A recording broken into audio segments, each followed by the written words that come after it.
Bojan Kostreš je sedeći ovde na vašem mestu rekao da kada građani Zrenjanina budu dobili vodu da će vam čestitati, da će vam lično čestitati. Dakle, govorimo o opoziciji. Slušajte, toliko sam se bavio time i toliko se nerviram zbog vode u Zrenjaninu da ljudi znaju.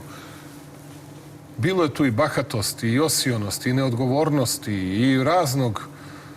Siguran sam, nemam dokaze pokušaja da se uzmu pare od jednog, drugog. Neki investitori, pa čuda su se tu dešavala.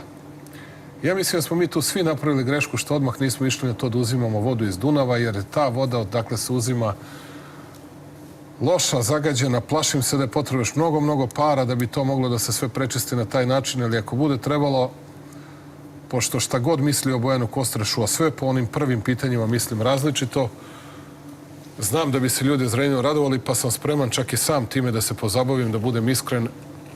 Molio sam ljude u vladi da to rade. Ako ne postoji drugi način, lično ću da učestvujem kao jedan član radne grupe i da pokušam snagom volje i nekakvog autoriteta da to poguramo, da ljudi jednom zauvek dobiju čistu vodu u Zrenjaninu. I u celom Srednjem Banatu.